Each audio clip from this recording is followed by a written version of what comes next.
안녕하십니까. 오늘부터 5회에 걸쳐서 주기도문에 대해서 깊게 알아보는 시간을 갖도록 하겠습니다. 기도, 우리 그리스도인들에게만 주어진 특권이죠. 그러나 상당히 많은 분들이 이 특권을 온전히 누리고 있지 못합니다. 오히려 기도를 부담스러워하고 이 기도를 해야 한다는 의무감, 혹은 제대로 하지 못하고 있는 것 같은 죄책감을 갖고 있는 분들도 상당히 많습니다. 이것은 기도가 무엇인지, 그리고 어떻게 하는 것인지를 잘 모르는 데서 비롯된다고 보시면 됩니다. 그래서 우리는 이 기도도 배워야 합니다. 공부해야 합니다. 그러면 이 기도라는 우리에게만 주어진 특권을 더 깊게, 더 풍성하게 누릴 수 있습니다. 이 기도라는 분야에 있어서 최고의 선생님은 누구이실까요? 바로 예수 그리스도입니다. 그 예수님께서 알려주신, 가르쳐주신 기도가 바로 우리가 함께 공부할 주기도문입니다. 주기도문, 우리의 신앙생활에서 절대 빠질 수 없는 것입니다. 그러나 우리는 주기도문은 알지만 주기도문에 대해서는 잘 모릅니다. 만약 이 주기도문이 무엇인가라는 질문을 받는다면 어떻게 대답하시겠습니까? 주님께서 가르쳐주신 기도, 예배 끝날 때마다 외우는 기도문, 틀린 대답은 아닙니다. 그러나 우리는 좀 더 성숙한 신앙생활과 더 깊은 기도 생활을 위해서 이 주기도문에 대해서 자세히 알 필요가 있습니다.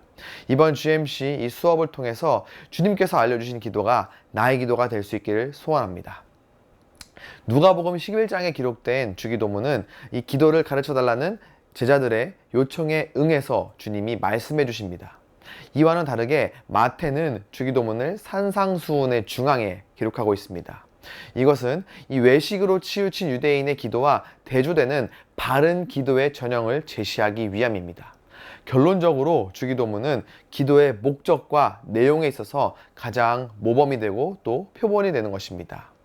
지금부터 이 주기도문을 자세하게 분해해서 구절 단위로 분리해서 알아보도록 하겠습니다.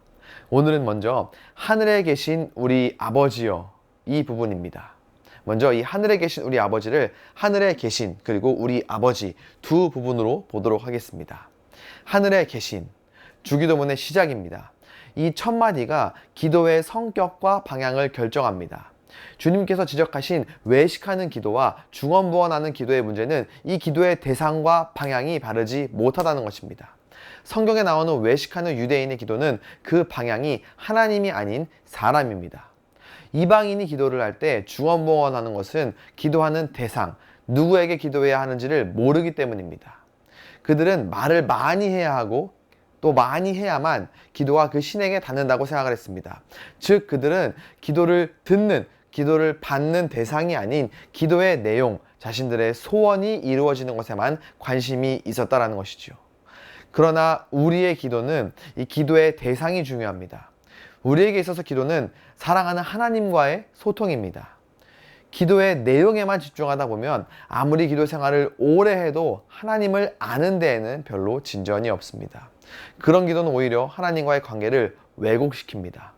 하나님을 자신의 유익과 욕망을 위해 이용하는 도구로 취급하고 하나님을 비인격화합니다. 하나님의 얼굴보다 하나님의 손을 더 바라보는 것이죠. 이럴 때 기도가 부담스러운 의무로 느껴집니다. 그래서 주기도문의 가장 처음인 이 기도의 방향과 대상이 굉장히 중요한 것입니다. 하늘에 계신, 이 표현은 마태복음에 기록되어 있는데요. 이 마태복음은 1차적으로 유대인들을 위해 쓰인 복음서입니다. 그리고 하늘에 계신이라는 이 표현은 이 대상이 되는 유대인들에게 아주 익숙한 표현이었습니다. 그들은 하늘을 하나님과 같은 의미로 이해하곤 했는데요. 여기서 하늘은 우리가 위를 보면 보이는 해와 달과 구름, 별이 있는 그런 물리적인 공간을 뜻하는 것이 아닙니다. 여기에서의 하늘은 공간을 초월한 영적인 영역, 하나님이 존재하시는 특별한 영역을 뜻합니다. 즉, 하나님께서 하늘에 계시다는 것은 피조물을 초월하시면서도 이 땅의 모든 것을 다스리시는 절대적인 주권과 권세를 가지시는 분이라는 뜻이지요. 그리고 하나님은 이 피조물과 구별되는 영광을 가지신 분이라는 뜻입니다. 그래서 우리는 하늘에 계신이라고 말할 때 그 하나님께 기도할 때 마땅한 경외감을 가져야 하고 또 가질 수 있다는 것입니다. 둘째로 우리 아버지여입니다. 우리 아버지. 하늘에 계신에서 우리가 경외감을 가졌다면 우리 아버지에서는 친밀함을 느낄 수 있습니다. 즉 경외감과 친밀감의 조화가 가능한 것이지요. 예수님의 기도는 언제나 하나님을 아버지라고 부르고 있습니다. 이것은 당시에 굉장히 센세이셔널한 모습이었습니다. 왜냐하면 예수님 당시까지 예수님 외에는 그 어느 누구도 하나님을 아버지라고 부른 사람이 없었기 때문입니다. 그 어느 누구도 하나님을 아버지라고 부르도록 가르치거나 교육시킨 사람도 없었습니다. 이스라엘 사람들은 예수님 이전까지 여호와 이름을 부르는 것이 두려워서 엘로힘 혹은 아도나이 이렇게 이름으로 부르기도 했습니다. 하지만 예수님께서는 하늘에 계신 우리 아버지라는 가장 친근한 표현으로 부르기 시작하신 것이지요. 하늘에 계신과 우리 아버지의 결합은 우리의 기도의 대상이 누구인지를 분명하게 밝혀줍니다. 하늘에 계신 우리 아버지는 하늘과 땅의 모든 권세 위에 뛰어난 절대적인 주권을 가지신 분이십니다. 그래서 우리의 기도는 효력이 있고 능력이 있는 것입니다. 나 개인의 문제를 포함한 이 땅의 모든 문제를 해결할 수 있는 유일한 권세와 자원을 가지고 계신 하늘 아버지께 기도하기 때문입니다. 신학자 칼바르트는 우리가 기도하는 것은 예수님이 기도하는 것과 같다라고 했습니다. 하나님 아버지께서 예수님의 기도를 들으시는 것처럼 우리의 기도를 들으신다는 것이죠.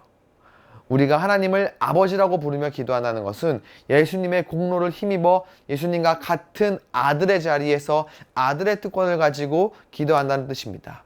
그것이 예수님의 이름으로 기도한다는 말의 의미가 됩니다. 사실 이 아버지라는 주기도문의 첫 단어에는 복음의 핵심이 담겨 있고 이 주기도의 모든 내용이 응축되어 있다고 해도 과언이 아닙니다. 그러나 우리는 이 하나님 아버지 되심에 대해서 잘 이해하지 못하는 경우가 있습니다. 하나님 아버지를 잘 모르기 때문에 주기도를 잘 드리지 못하고 이 선물과 특권을 풍성히 누리지 못합니다. 아마도 그 이유는 우리가 아버지라고 부를 때 육신의 아버지를 투영해서 하나님 아버지를 이해하기 때문일 것입니다. 가령 이런 것입니다. 살면서 자라가면서 다정다감하고 자상한 아버지를 경험한 사람은 자애로운 아버지상이 떠오르지만 반대로 상처를 받아왔거나 살아오면서 아버지와 소통이 어려웠던 경우에는 이야기가 달라지는 것입니다. 그렇다면 아버지 되시는 우리 하나님은 어떠한 아버지일까요? 먼저 우리 하나님 아버지는 믿을 수 있는 아버지입니다. 예수님께서는 우리로 하여금 하나님 아버지에 대한 절대적인 믿음을 갖게 해주셨습니다. 하나님은 우리가 100% 믿을 수 있는 아버지 되십니다. 둘째로 돌보시는 아버지이십니다. 마태복음 6장의 큰 주제 중 하나가 바로 이 돌보신 아버지입니다. 30절부터 32절까지의 말씀을 보면은 벌판에 들풀 하나도 계절을 따라 먹이시고 입히시는 하나님께서 당신의 자녀된 우리를 얼마나 구체적으로 먹이시고 입히시고 보호하실지를 우리가 기대할 수 있습니다. 셋째로 하나님 아버지는 가까이 계신 아버지이십니다. 하나님께서는 무소부재하십니다. 무소부재, 즉 시간과 공간을 초월해 이전에도 계셨고 지금도 계시고 이후에도 계시는 분이십니다. 또 여기에도 계시고 저기에도 계십니다. 하늘에 계신 아버지라고 해서 물리적으로 저 멀리 떨어져 있는 분이 아니라 앞서 언급했던 것처럼 그 모든 것을 초월하여 기도하는 우리의 곁에 가장 가까운 곳에 계신 분이 바로 하나님 아버지라는 것이지요. 그 다음으로는 능력 있는 아버지이십니다. 마가복음 10장 27절 쉬운 성경에서는 이렇게 기록을 합니다. 사람은 할 수 없으나 하나님께서는 할 수 있다. 하나님께는 모든 것이 가능하다. 예수님께서 사랑하는 제자들을 바라보며 이렇게 말씀하신 것입니다.